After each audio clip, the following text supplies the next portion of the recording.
Espírito de Deus, que inspirou esses amados irmãos a abrirem aqui essa filial, essa congregação, possa também um dia inspirar vocês a abrirem igrejas, a estabelecerem, a tomarem território que hoje está na mão do diabo, a desfazer pelo poder do Espírito Santo as obras de Satanás, a resgatar as almas que estão perecendo, sem Deus, sem paz e sem salvação. E quando Jacó saiu em direção ao Egito para encontrar-se com o filho José, sabendo agora que ele era vivo, eles foram em número de 70 almas. E morreu aquela geração, morreu José, morreu aquele faraó.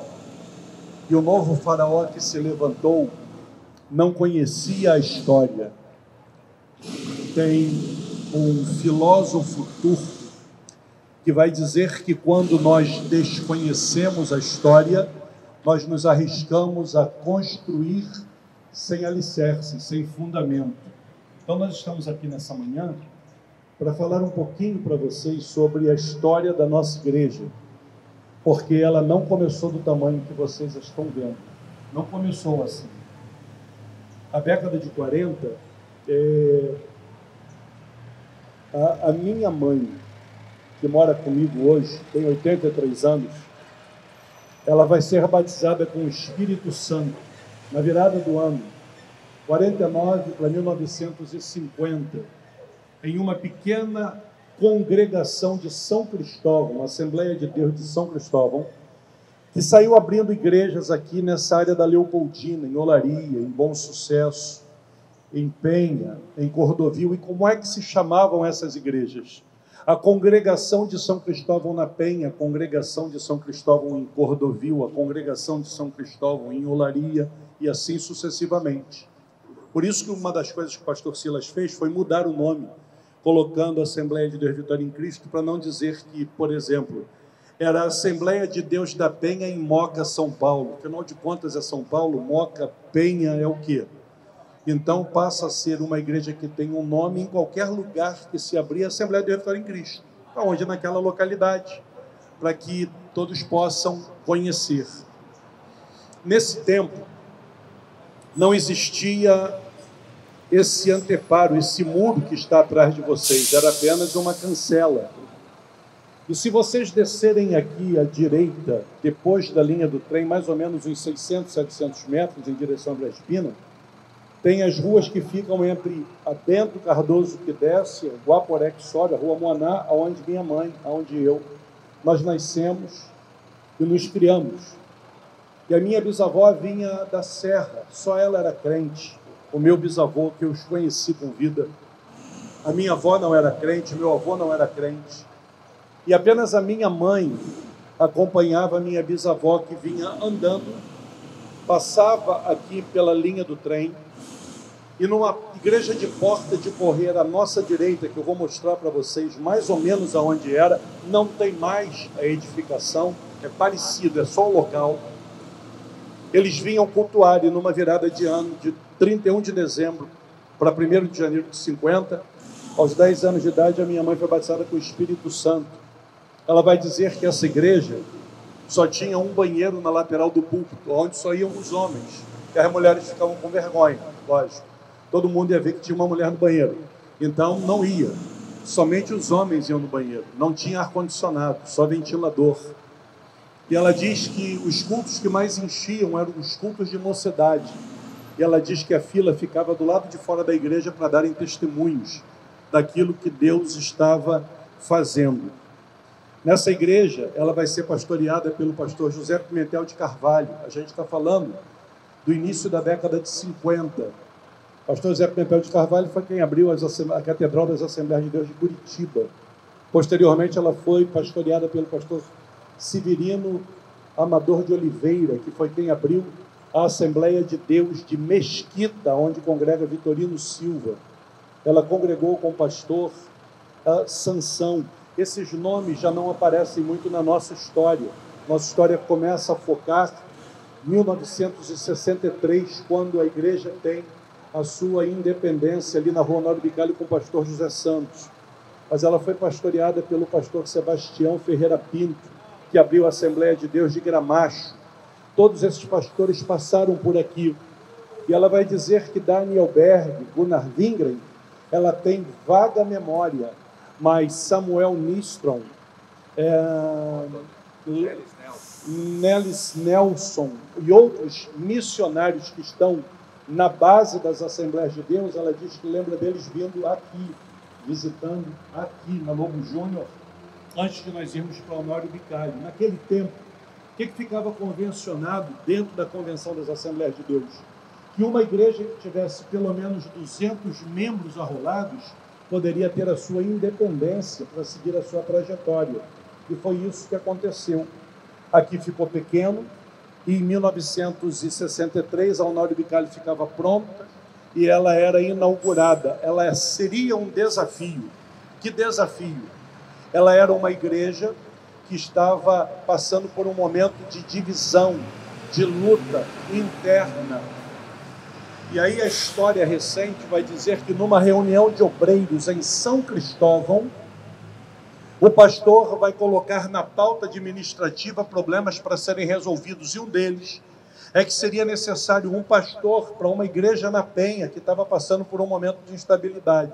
Quando terminaram a reunião, jovem pastor lá de Valença, chamado José Santos, ele levanta a mão e diz assim, falou que precisavam de um pastor para a Penha, não apareceu ninguém. Se ninguém quiser ir, eu vou. Aí o pastor Santos chega aqui em 1963 e a maior marca, talvez, do seu ministério vai prevalecer. Ele era um homem pacífico. Eu tenho para mim que se o pastor Santos tivesse um ministério de 500 anos, seria 500 anos de paz. Ele era um homem bom, um homem do bem, um homem calmo. Foi um excelente líder. Ele vai começar ali em 1963. Então não era aqui como vocês estão vendo hoje. Se vocês forem entrar no Google e pesquisar, um dos nomes dessa região é Penha Circular. Por quê? Aqui do outro lado da linha do trem, aonde começa o viaduto, a estrada é larga. Aqui de frente para você está o Hospital Getúlio Vargas e ali o Parque Ari Barroso. E era aqui nessa região que o bonde que vinha da Praça Seca fazia a volta, fazia um círculo para voltar na direção da Praça Seca. Então acabou ficando como Penha Circular, aonde o bonde circulava para retornar lá para a região da Praça Seca. Então foi aqui que tudo vai ter um início, é aqui que tudo começa. Desse tempo, nós devemos ter o pastor Nelson Monteiro, o pastor José Matias, a irmã Erotildes, a irmã Maria dos Anjos, tem a minha mãe, mas quem, Fernando? Não, Antonieta já é Honório. Antonieta é Honório.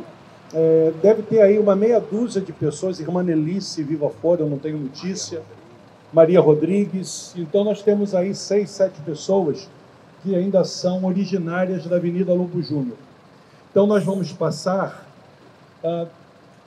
vai ter uma rua aqui à direita, vocês vão pegar as edificações da esquina, ali nos próximos 15, 20 metros, ali ficava com uma porta de correr a nossa igreja, que era na Avenida Lobo Júnior, uma congregação da Assembleia de Deus de São Cristóvão, que vai ter a sua autonomia em 1963. Aí nós vamos caminhar aqui nessa lateral com muito cuidado, por causa dos ônibus, por causa dos carros. Vamos subir ali a segunda rua à direita e vamos na direção da nossa igreja da Honório Bicalho, aonde Fernando já tem história, pastor Ronaldo que está aqui já tem história, aonde eu cresci, aonde eu fui criado. Ele já falou a idade, não dá mais para mentir. Então, eu sou de 62, né? Pastor Silas chega na nossa igreja com os seus pais em 1966. E aí eu conto um pouco dessa história lá, divido memória com o Fernando, com o Ronaldo, aqui no Honório Bicalho, tá bom? Aqui, ou desse lado aqui, meu direito, aqui nesse pedaço que ficava a nossa igreja.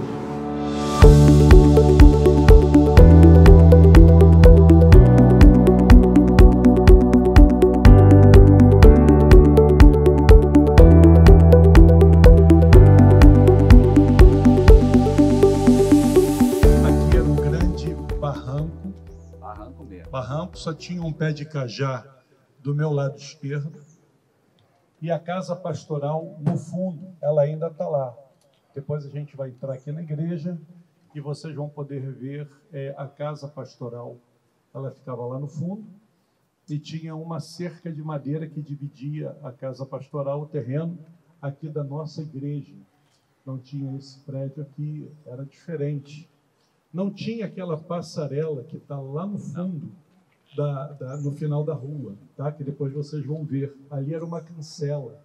Você tinha que atravessar a linha do trem com cuidado. Todo ano nós sepultávamos alguém no caixão fechado, porque via passar o trem, não via o que vinha do outro lado, tentava, já era. Aí a gente sepultava uma unha, um pedaço do dedo, o que sobrava, né?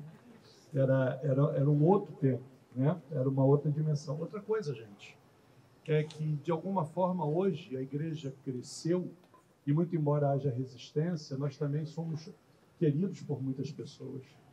Mas, no meu tempo de infância, a turma juntava aqui para jogar bola, os moradores da rua, e era comum nós vermos uma irmã, um irmão, cultuar no domingo à noite com uma marca de bola de couro no vestido, na saia, nas costas. Eles molhavam a bola, chutavam, e era para pegar em alguém mesmo, para sujar. Essa era a ideia. E isso aí é um início de história, que nesse lugar, lá na ponta da nossa igreja, tinha um alto-falante, e com uma tecnologia extremamente avançada, começava o seu trabalho fazendo mais ou menos assim. Senhores, aqui é a voz da subordinada. Mas queremos saudar a todos com uma boa tarde de salvação. Vai por aí afora, ninguém ouvia nada, o pessoal estava jogando bola, passando, mas a gente estava tentando fazer alguma coisa. Tinha uma cantina, lá no final da igreja, era a nossa área de convivência, que com 4 pessoas dentro, o resto tinha que ficar lá de fora aguardando para poder entrar. Não tínhamos nada além disso, mas foi aqui que nós crescemos, foi aqui que nós avançamos. Aonde está ali o Felipe, faz o sinal, Felipe, tinha ali uma plataforma de cimento que guardava o registro, eu ficava sentado, porque a minha mãe vinha para o estudo de professores, e hoje nós temos até uma faculdade, mas há 50 anos atrás, nos sábados ela ia para São Cristóvão, para o estudo bíblico com o pastor Gesiel Gomes, pegava a cópia do estudo.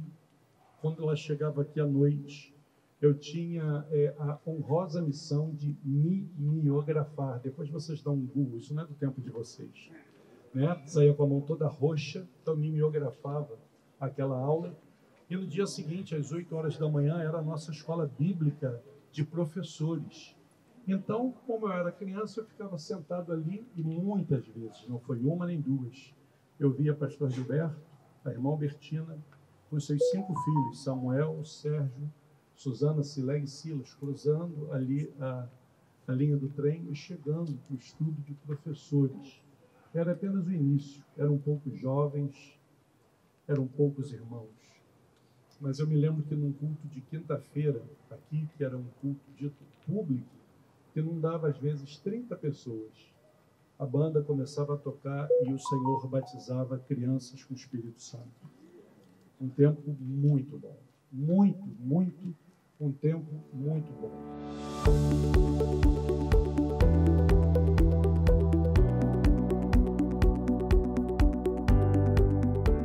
Pastor Vicente está falando sobre a nossa história. Eu também tenho a minha história aqui. Foi aqui que Deus começou a mudar a história, não só minha, mas da minha família. A minha família, antes de eu me converter, ela estava prestes a ser destruída. Foi quando, pelo testemunho da Lil, esposa do pastor Zé, que é o nosso líder regional lá em Pernambuco, ela testemunhou para minha irmã e a minha irmã testificou para mim. Ela chegou perto de mim no momento daquelas crises de adolescente. Aqui tem alguns adolescentes, né? Todo adolescente tem as suas crises existenciais. E ela, com muito carinho, começou a falar de Jesus. E aí eu falei para minha irmã assim: Vicente, você agora é crente? Eu falei, sou. Onde é a sua igreja? É lá na Penha. E eu estava com meu coração um pouco assim, meio revoltado, como alguns adolescentes são nessa época. Eu falei, eu quero ir na sua igreja. E aí, no dia 16 de junho de 1974, eu subi essa escada aqui. Vocês não acreditam, mas eu era cabeludo. Cabelo, década de 70, época do Paz e Amor. Eu gostava de andar com umas calças de retalho, Vicente. Olha a calça de retalho? Boca de sino. Sim, lógico. Uma nêjega, parecia uma coisa pantaneira desse tamanho. A calça tinha que cobrir a ponta do sapato. Né? Sapato não, cavalo de aço, com aquele solado branco desse tamanho. Eu com mais ou menos 52 quilos, hoje eu estou com 82. Eu tinha 56. Eu entrei aqui por essas portas. Nunca tinha entrado assim. Eu tinha entrado quando eu criança numa igreja batista, numa escola bíblica de férias. Eu não gostei. Né? Eu era muito de rua e ficar confinado para mim era complicado. Criado em conjunto residencial, garotado, já viu. E aí eu subi aqui curioso e quem estava pregando era o pastor Santos. Uma mensagem simples, uma mensagem de salvação. Porque para Deus realizar algo na vida de qualquer ser humano, não precisa de palavras persuasivas, como Paulo diz, sabedoria humana, mas uma palavra ungida pelo Espírito Santo. E ali eu ouvi pela primeira vez o Evangelho. E eu muito tímido, né? Quando chegou a hora do apelo, a Cleide, esposa do pastor Tormina, hoje, o pastor da nossa igreja em Brasília, uma das nossas igrejas em Brasília, ela me convidou. Você gostaria de aceitar a Jesus como seu salvador pessoal? Eu falei, como é que é isso? Ela me explicou. Eu falei, eu quero. E aí eu andei, eu estava sentado aqui do lado esquerdo, eu fui até lá na frente e entreguei minha vida para Jesus. 3 meses depois, eu me batizei nas águas. Mas entre a minha conversão e o batismo, teve um congresso de jovens. E logo depois da minha conversão. E aí, quando terminava os congressos de jovens, os jovens iam à frente, como hoje, até hoje faz, e todos se abraçavam, se alegravam e choravam, aquela emoção. E eu, novo ainda na fé, não conhecia nada. Aí eu fui lá no meio da garotada, da rapaziada. Aí começaram a me abraçar e começar a falar umas línguas que eu não entendi absolutamente nada. E como eu tinha praticamente 1 ou 2 semanas de crente, eu perguntei à minha irmã, o que é isso que as pessoas falam que a gente não entende nada? Ela falou assim, isso é o falar em línguas. Isso é o sinal, é o dom que o Senhor Jesus dá a quem é batizado no Espírito Santo. O que é o batismo no Espírito Santo? E ela falou, é quando você é revestido do poder do alto, como os discípulos lá no começo foram revestidos do poder do Espírito Santo para anunciar o Evangelho. Eu falei, então eu quero também falar em línguas. E aí, através da escola dominical, eu comecei a ser instruído. E a partir daquele dia, Vicente, eu comecei a pedir todos os dias que Jesus me batizasse com o Espírito Santo. Eu lia muito a Bíblia e dormia com a Bíblia debaixo, às vezes, do travesseiro. E às vezes eu, cansado por causa dos estudos, quando eu deitava, eu começava a adormecer, eu esquecia que tinha... Eu me lembrava que eu tinha me esquecido de pedir para Jesus me batizar com o Espírito Santo. Aí eu saltava da cama, dobrava o meu joelho e orava ao Senhor. Jesus, me batiza com o Espírito Santo. Mas não foi aqui que eu fui batizado com o Espírito Santo. Foi na Igreja Mãe de São Cristóvão, um dos meus discipuladores, pastor Paulo César Lima, que faleceu no ano passado, que dorme no Senhor. Ele me convidou para um culto de oração lá em São Cristóvão. E lá Jesus me batizou com o Espírito Santo. E aqui eu comecei a frequentar a escola bíblica dominical. Meu primeiro professor foi o pastor, hoje deputado Samuel Malafaia. Com 3 meses eu tirei em primeiro lugar na classe. Em 3 meses de crente. E o Samuel dizia assim, caramba, vocês aqui, a maioria, tudo criado na igreja, e esse garoto chegou aqui há 3 meses, tirou em primeiro lugar na classe de escola dominical.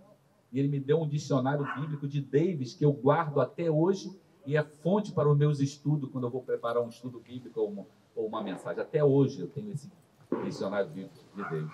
3 meses depois, na próxima lição, eu tirei de novo em primeiro lugar na classe. Aí eu ganhei um outro presente do pastor Samuel Malafaia, e ali Deus foi construindo a minha chamada, voltada para a área de educação cristã, e ali eu comecei. Mas no meu crescimento aqui no meio da juventude, eu recebi um conselho de um ancião aqui da igreja.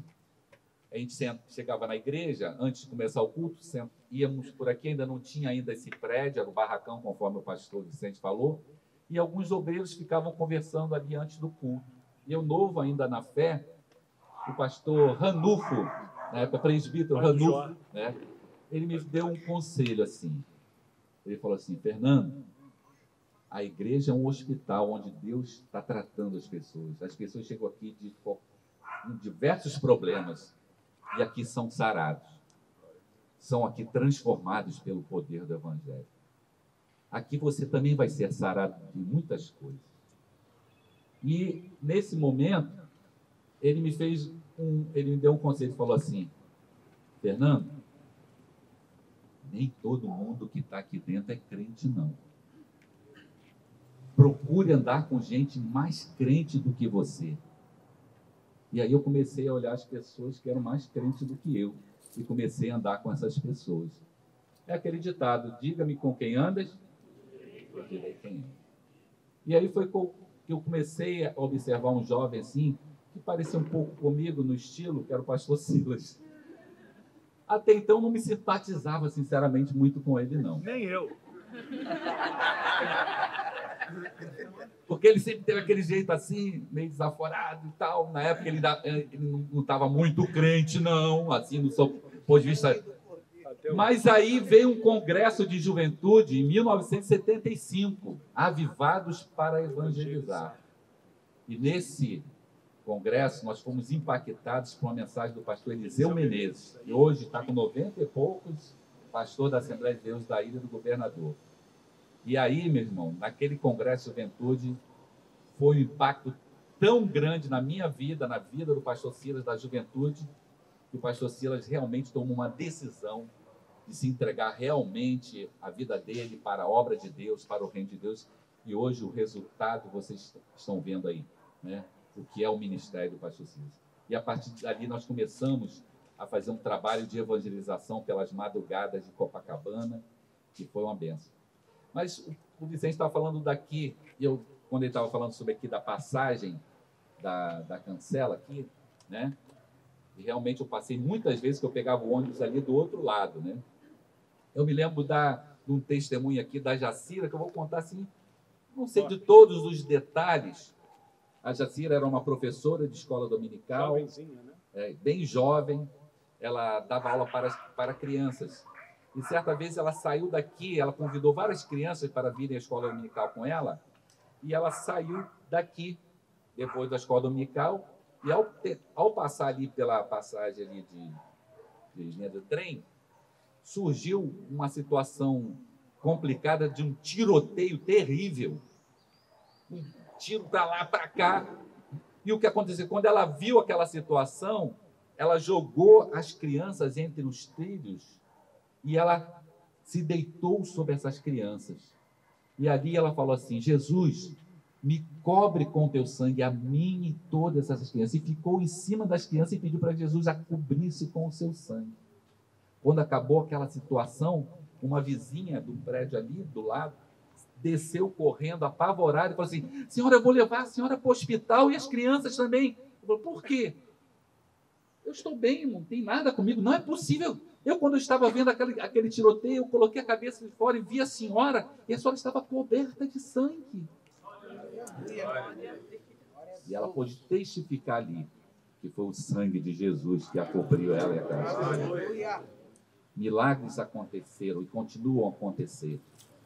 Eu, quando me converti, gente, a minha história de vida, com um ano e meio de idade, eu perdi meu olho esquerdo com um tumor maligno, retinoblastoma. Com 13 anos de idade, eu viajei para a Inglaterra para operar o outro olho, porque o mesmo tumor que me tirou a vista esquerda ia me matar ou me tornar uma pessoa cega. E quando eu aceitei Jesus, eu fui levado ao culto de oração da pastora Antonieta Rosa, lá na Vila da Penha. E quando o culto estava para acabar, ela olhou para mim e falou: Fernando, vem aqui. Eu já tinha ido para a Inglaterra operar, tinha operado mais 2 vezes com os melhores médicos aqui do Rio de Janeiro, e nada resolvia o meu problema. E ela falou: Fernando, vem aqui, dobra seu joelho. E eu dobrei meus joelhos ali.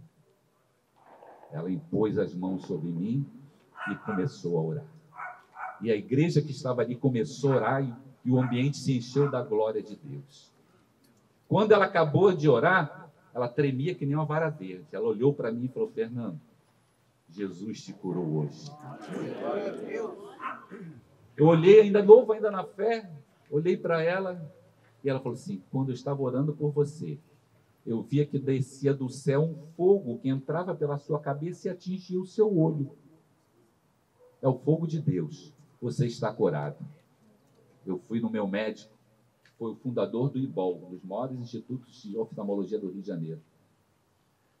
Eu fui ser examinado por ele. Ele olhou para mim, chamou o outro médico e falou para o outro médico: veja se o que você vai ver é o mesmo que eu estou vendo. O outro médico que fundou o IBOL com ele olhou, um olhou para a cara do outro e falou: está totalmente curado, não tem mais nenhum sinal. Aí eu me lembrei do fogo. E hoje eu estou aqui vivo para a glória de Deus. São várias experiências que eu tenho aqui nessa igreja, que eu guardo esse lugar com muito carinho. Aqui eu construí a minha vida, aqui eu apresentei, me casei, aqui eu apresentei os meus filhos, e esse ano completou 48 anos que eu sou membro da Assembleia de Deus Vitória em Cristo. Para a glória de Deus. Amém? Todas as pessoas se sentavam. Não é verdade? Porque tinha aquela pessoa sentada, então às vezes quando a gente queria comunicar alguma coisa para alguém, durante o culto, olhar, uma brincadeira, um xixi, né? Ou mesmo combinar alguma coisa para depois do culto, a gente já sabia exatamente a direção aonde olhar. Esse foi um local fantástico. Aqui eu fiz muitos amigos, cresci como homem de Deus, como servo de Deus, como pessoa, e a gente se emociona quando está aqui nesse lugar. Então, espero que essa trajetória, isso que o pastor Fernando passou, o pastor Vicente passou, é claro, estamos vivendo uma outra época, um outro momento, mas que acho que pelo menos um pouco dessa experiência que nós passamos aqui, que vale para a sua vida. Cara, e digo, vale a pena servir a Jesus e estar na presença dele. Tá bom?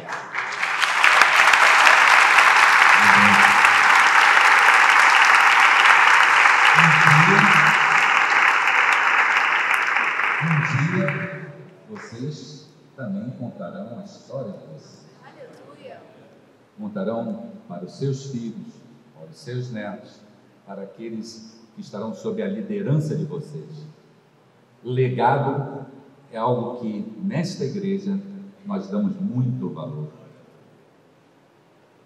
Nós estamos no CDM, Curso de Desenvolvimento Ministerial. Aqui está sendo forjada uma liderança forte. Aqui está sendo forjada uma liderança que será melhor do que todas essas que antecederam a vocês. Mas vai depender da decisão de cada um de vocês.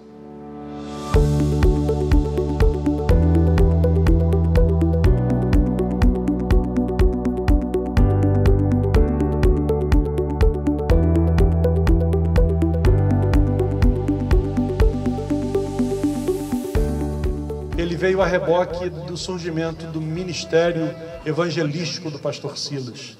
Estava começando a surgir como líder de mocidade, pregando a palavra, e como uma chama no coração no início da década de 80, para entrar na televisão pregando a palavra de Deus. Aquilo deu uma explosão de crescimento para a nossa igreja, e nós viemos em busca de um lugar que não fosse longe da nossa origem, para poder continuar crescendo. Então compramos esse terreno e em alguns anos nós fizemos a obra. Para nós era um salto fantástico.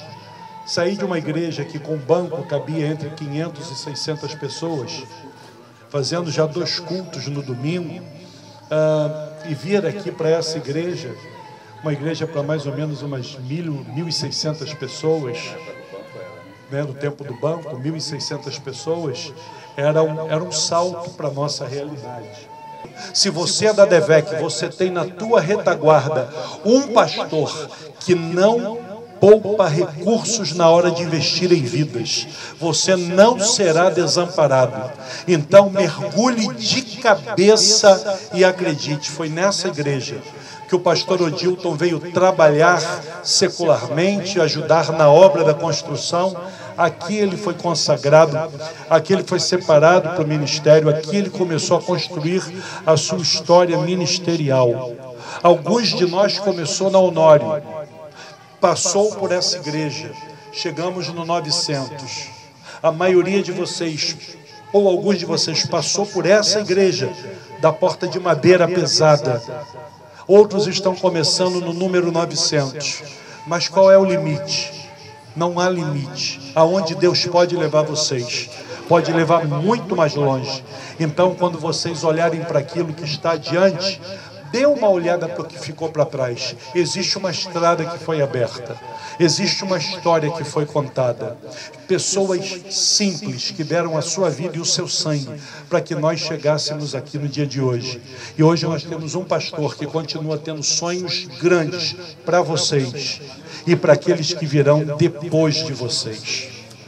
Deus usa cada um naquilo que ele é mistério. Cada maluco de um jeito, né, gente? Ele dizia que o pastor Santos dizia que o pastor César era doido.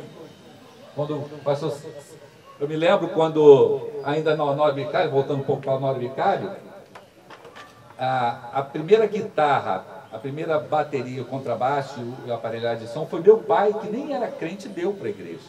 Porque os jovens tocavam, na hora do culto, com um violão. Né? E meu pai doou, né, isso para a igreja. E quando nós, naqueles sonhos de querer ver a igreja cada vez melhor, ainda no Honório Vicário, nós fazíamos campanha para comprar aparelhagem de som, caixa de som. E não era a igreja que pagava. Ou melhor, não era do caixa da igreja. Eram os irmãos que eu, pastor Silas, Vicente, uma turminha, antes de começar o culto e depois do culto, nós corrimos atrás dos irmãos. Irmão, fica com esse carnezinho para ajudar a pagar a aparelhagem da mocidade. Era assim, desse jeito. Hoje em dia, nós inauguramos igrejas com o melhor tipo de som, com o melhor tipo de instrumento. Hoje as nossas igrejas estão sendo inauguradas com telão, com tela de LED. Por quê? Porque lá atrás, alguém fez uma semeadura e vocês hoje estão colhendo. Agora, a semeadura de vocês é que vai declarar o que será o futuro dessa igreja. 2 horas da tarde botando a corrente. Qual tem sido a sua semeadura? Quando nós inauguramos esse templo aqui, eu era superintendente da Escola Bíblica Dominical. Quando inaugurou aqui, não tinha um quadro. Não tinha uma carteira para se sentar. Não tinha material algum. Eu cheguei perto do pastor Santos. Pastor Santos, nós inauguramos o templo, as salas estão aí. E as crianças vão sentar onde? No chão? Ele tinha uma maneira de... Quando alguma coisa incomodava ele, não sabia sofrer, ele pensava, esse dele dava uma coçadinha assim na cabeça. Fernando, vamos orar. Eu falei, eu vou orar e vou agir. Aí comecei a correr tudo quanto é empresa de material escolar e pegar orçamento, né? Pegar orçamento daqui, quadro branco, naquele quadro branco, né? Carteira da melhor, nada porcaria, só do melhor, top, né? Comecei a pegar orçamento e aí comecei a fazer uma campanha entre amigos aqui da Escola Dominical para trazer algum dinheiro para convencer José Santos. O pastor José Santos é o tipo do camarada que dizia assim: se você fosse falar com ele para fazer alguma coisa na igreja e você fosse com a mão vazia você ia voltar. Agora, se você chegar assim, pastor Santos, olha, nós temos que fazer isso, isso aqui, mas olha, tem esse dinheiro aqui. Ele olhava para você, então a gente complementa. E assim foi. Eu cheguei lá com uns trocadinhos e falei, pastor Santos, ó, o orçamento é isso, aquilo outro, tem um irmão que vai fazer, um marceneiro que vai fazer isso, vai fazer aquilo, e aos pouquinhos nós fomos aparelhando a escola bíblica dominical, para a glória de Deus. Tudo isso, irmãos, fruto das nossas decisões, da nossa fé, do nosso empenho e de não nos conformarmos. Essa é uma igreja de gente inconformada, é ou não é, pastor Vicente? Não é, Ronaldo? Nós não vamos nunca nos conformar que está bom, porque o bom é sempre inimigo do ótimo. Então, coloque isso no seu coração. Quando você estiver liderando alguma área da nossa igreja, nunca se conforme com mais ou menos, nunca se conforme com bom. Sempre sonhe o melhor, porque você está numa igreja em que as pessoas sonham o melhor. Homens e mulheres que ficavam aqui na igreja. E num desses cultos, né, era muito interessante quando, depois eu vou falar sobre esse culto da Vitória. O culto da Vitória começou aqui. Na verdade, ele começou na Assembleia de Deus do governador, mas numa escala menor. E quando o pastor Silas incorporou essa ideia, isso depois se espalhou rapidamente em todas as igrejas aqui do Rio de Janeiro. Não só na nossa denominação, como em outras denominações. Né? A coisa do culto da quinta-feira da Vitória. E isso, à época, como essa igreja ela é muito moderna em termos de som, de luz, inclusive depois, quando a gente começou no culto da quinta-feira da Vitória, tinha ar-condicionado central, que hoje é uma coisa comum, né? Nas igrejas não era comum. Rapaz, os cultos aqui eram superlotados, e em sua maioria de pessoas que vinham de fora da igreja. Então não era comum, não era incomum, às vezes, a gente na recepção, algumas pessoas dizerem pra gente: ué, mas na minha igreja o visitante senta. Eu falei: minha irmã, todo mundo aqui é visitante.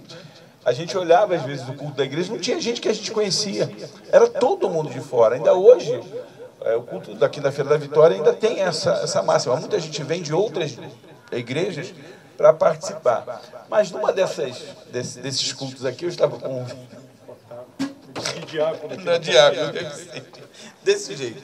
Eu e desse jeito. Tinha que botar a corrente na escada, porque não dava mais para subir. E uma multidão assim, lotado o culto. E a gente explicando aqui: gente, olha, não tem como entrar, tal, se puder. Se você puder, lá em cima tem um telão, tem um telão, você pode ir por aqui, pela lateral. Eu falando aqui, quando eu estou falando, vem a senhora. E passa aqui debaixo da mão da gente aqui, né, Vicente? Desse jeito, passa aqui. Rapaz, eu parecia um homem elástico, mano. Quando ela chegou lá em cima, assim, andou uns 3, eu estiquei a mão, peguei a mão dela e... Quando ela chegou aqui: você é o demônio. Você é o Satanás. Você me exorcizou. E assim, você é ruim, ele é bom. Ele é bonzinho, você é ruim. A mulher me espinafrou, cara. Tá bom, tudo bem, mas a senhora vai ficar aí e vai aprender a respeitar os obreiros da casa do Senhor. Aí uns ficam contra, outros a favor. Lixe-se, né? Já era, tava. Aí depois, a história engraçada é que depois a mesma irmã veio com cabeça baixa. Meu irmão, eu queria te pedir desculpa aí, que eu excedi e tal. Meu irmão, me perdoe. Não. A irmã me esculachou na frente de todo mundo. Vai pedir desculpa no reservado? Bota o bocão no megafone aí, pô. Aqui tivemos muitas histórias interessantes, né? Como diz a igreja aqui, experimentou um crescimento explosivo em termos de número de filiais, de número de membros. Experimentamos coisas maravilhosas, cultos memoráveis, congressos fantásticos. E aqui uma geração de obreiros foi formada, não é? Mentoreada pelo pastor Santos e depois pelo pastor Silas. E isso hoje redunda nessa visão maravilhosa que a gente tem aqui.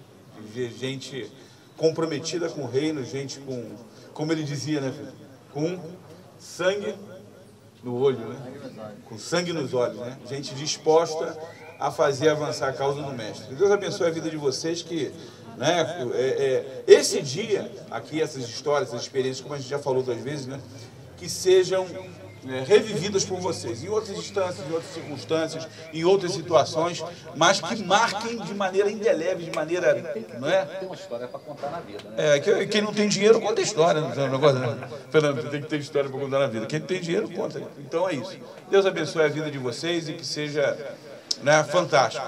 Eu acho que todo mundo aqui, pelo menos acho que uma grande maioria aqui, talvez 95%, já seja a geração do 900, né? Mas a gente foi numa gradação, né? Foi do 88, 1100, foi crescendo. Até eu brinquei com o menino lá da rua, essa coisa de ir crescendo, o menino que estava dirigindo lá agora a rua 4, foi para a rua 12. Eu falei, caraca, mano, que promoção, hein? 4 para 12? Multiplicou por 3, hein?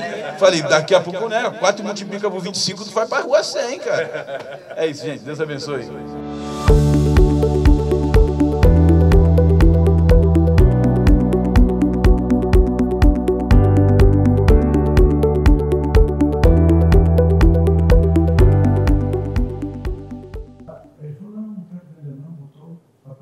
Ela foi embora, aí virou motorista, que já estava anunciando o Daniel Tadeu com o Daniel. Fizemos um bom negócio aqui, muito bom negócio. O maluco aqui, ele não falou nada. E aqui, irmãos, começaram os nossos sonhos. Eu trabalhava no 1991 quase todo dia. Eu vim aqui para ver a obra, andar aqui dentro, ver o pessoal trabalhando. E nós imaginávamos como seria, o que hoje é uma realidade. Hoje eu estou em cima desse altar. Amanhã, vocês estarão. E daqui a 2, 3, 4, 5, 6 anos, 7 anos, nós vamos ter uma igreja para 15, 20 mil pessoas. E alguns de vocês vão dizer assim, nem sempre foi tão grande assim. Quando nós estávamos numa igreja bem menor, lá no número 900, olha, né? Como disse o pastor Fernando, nós demos um salto da Almória para 1191, que coisa grande. Hoje, como nós olhamos para essa igreja, às vezes cheia, nós dizemos assim, cara, como é que a gente conseguia fazer culto lá no 1191 tão pequeno? Porque Deus vai ampliando a nossa visão, e são vocês que Deus levantou nesse tempo para construir essa história. Entendam, sob uma perspectiva espiritual. Vocês só foram trazidos à vida nesse tempo, mas Deus já viu vocês na eternidade. Antes de Gênesis 1, Deus já tinha visto vocês nesse tempo, dizendo, vou levar a existência nesse tempo para expandir a minha obra. Então não tem limites. Hoje nós estamos fisicamente na Penha, mas a igreja com a qual o pastor de vocês sonha, é uma igreja que é do tamanho do mundo, do universo. O pastor quer abrir igreja em todo esse Brasil, quer abrir igreja por todos os continentes da terra. Pastor, mas será que vai dar tempo? Será que ele vai ter saúde para isso? Será que Jesus não vem? Nós vamos trabalhando. E eu tenho certeza de uma coisa, se vocês entenderem um dos pilares da igreja, que é a visão ela é maior do que o visionário, do que o líder. Nós podemos sair, vamos sair daqui a algum tempo, mas se ela continuar na igreja, vocês continuarão se expandindo, crescendo. Vocês não terão medo de ousar. Prestem atenção numa coisa. Quando você vê uma criança pequena, junto com seus pais que são muito altos, você pode fazer uma diferença. Essa criança vai ser grande. Por quê? Porque os pais são grandes. A igreja filiada onde você está pode ser pequena, mas a mãe é grande, a visão é grande. Então vocês vão crescer também. Eu tenho certeza que desse CDN, depois dele, a maioria de vocês nunca mais será a mesma pessoa. Você não vai mais caber no lugar que você estava quando você voltar para a sua realidade dentro da igreja filiada.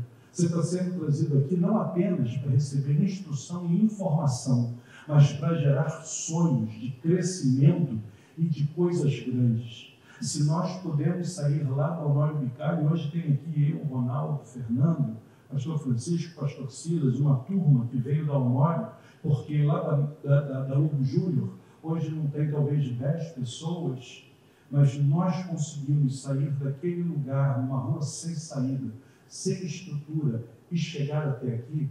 Se vocês chegaram aqui, imagine aonde vocês não chegarão no final da trajetória de vocês. O desejo do meu coração é que isso aqui seja apenas aquele tira-gosto que alguém coloca para você antes da comida, para abrir o teu apetite para aquilo que vai vir depois. É só para comer. Sabe quando você vai num churrasco e alguém, enquanto a gente está batendo papo, coloca uma bandeja com um pedacinho de linguiça, um pãozinho de alho? Aquilo não é o prato principal. Então, entenda uma coisa. Montevidéu 1900 para vocês é apenas aperitivo. O prato principal ainda vai vir. Coisas grandes para a vida de vocês. Deus abençoe vocês. Que Deus dê crescimento. Que Deus confirme a chamada.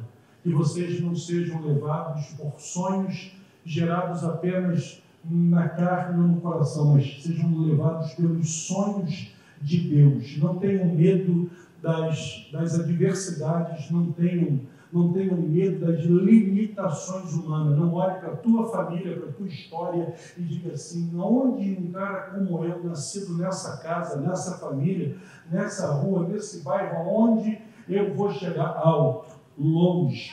Deus te chamou para isso, por isso que Ele plantou você aqui nessa igreja. Eu desejo a vocês uma trajetória de sucesso. Altar para aqueles que são do altar, sala de aula para aqueles que são do ensino, grandes empresas para aqueles que serão gestores de riquezas nesse tempo, mas uma coisa eu sei: você faz parte de uma igreja que Deus levantou para marcar a nação brasileira nesse tempo. E se vai marcar o Brasil, guarde isso, nós vamos marcar o mundo também. Deus abençoe a vida de vocês, no nome de Jesus.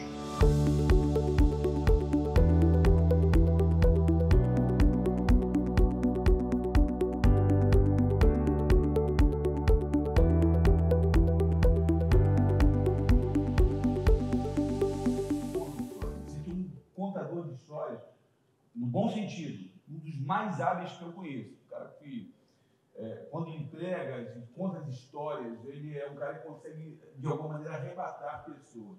Eu estava conversando com o pastor Fernando ali, falando sobre peculiaridades, e eu lamentei com o pastor Fernando que lá na Honório Vicário, teve uma parte quando nós fizemos esse tour com os adolescentes lá de Campo Grande.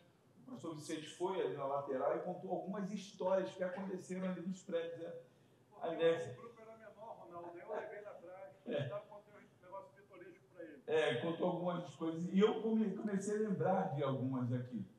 Eu vou contar só uma só que é interessante, da gente fazer esse fechamento, que daqui a pouco está na hora da gente ir almoçar, mas uma das histórias mais interessantes, vocês têm algumas, se a gente parar para contar, eu e ele aqui, o pastor Fernando também, a gente vai lembrar de algumas fantásticas. Mas eu não sei porquê, no tempo da Honório, até o começo da gente ali no 1991, parece que o modus operandi do diabo era um pouco diferente, né?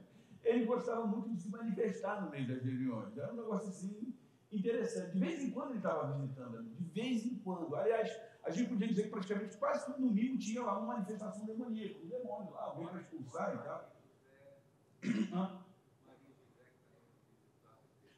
Também tinha lá o casal que era Maria e José, o cara veio de Jesus, né?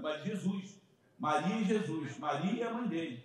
O cara veio de Jesus assistiu muitas vezes com a gente, ele vestido, caracterizado, barbudo e tal. Vicente era o Jesus feito das peças, mas Jesus, né, estava lá sempre, a gente comentava com ô Jesus, tudo bem? Você seja bem-vindo aqui na minha casa, obrigado. Tal. A Malquinha, doidinha, a mãe dele também, né, que era Maria, né, que era a mãe de José. Os dois miúdos. Mas uma das histórias assim, mais interessantes, eu tenho muita gente, se parar para contar como eu disse para vocês aqui, de vez em quando eu lembro aqui, eu pergunto para ele, eu te falei essa aqui, aí eu conto e cara, você não conhecia. Mas uma das histórias mais interessantes que aconteceu, uma vez, um endemoniado deu um trabalho, ali onde é a livraria, né, o pastor Vicente falou daqui no prédio elétrico, no primeiro andar é uma livraria. E quando, né, assim, de vez em quando era mais fácil o demônio, né, a gente chegava lá, sai em nome de Jesus, ele saía, né? De vez em quando tinha que se revoltar. Então levamos lá o demônio lá para o cara com o demoniado lá, e poxa, em pai, orando e pedindo e tal, Jesus clamando, e o cara, né, o demônio resistindo em sair dele, né? E a época, o Isaac Nascimento, era líder da juventude, era um rapaz magrinho assim, muito engraçado, né? Gente boa demais. O Isaac cansado, né, exaurido daquele momento da coisa, ele falou, pô, eu vou no banheiro ali rapidinho. E quando ele saiu da sala e foi no banheiro, saiu daquela sala e foi no banheiro, gente, por incrível que pareça, o irmão gêmeo do endemoniado entrou. Vocês já entenderam mais ou menos a história, né? o irmão do endemoniado, quando ele saiu do banheiro, o irmão do endemoniado veio na direção dele. E aí ele, com medo de deixar que ele, o endemoniado, saísse da igreja sem que os demônios fossem expulsos dele, se agarrou com o cara, né, pedindo, sai demônio da vida dele. O cara falou, não sou eu não, é meu irmão gêmeo. Demônio mentiroso. Vai sair em nome de Jesus e a luta em pau quebrado. E o cara não sou eu, é você sim, vai sair. Eu disse, onde é que o cara? Não, é ele mesmo. Então tem muitas histórias assim, engraçadíssimas, né? Como se a gente parar para contar, dá um stand-up, dá um stand-up. Mas eu só queria endossar as palavras do pastor Vicente, né? Ele, como eu disse, de maneira assim, abençoadora, já deu uma diretriz do que a gente pretende aqui. Quando o Fernando pensou em CDN, né, eu tenho certeza que a gente pensou numa escola tipo, na escola de Daniel. A gente não chegou a esse nível de excelência, né? Mas a escola que Daniel e seus amigos passaram em Babilônia, aprendendo tudo.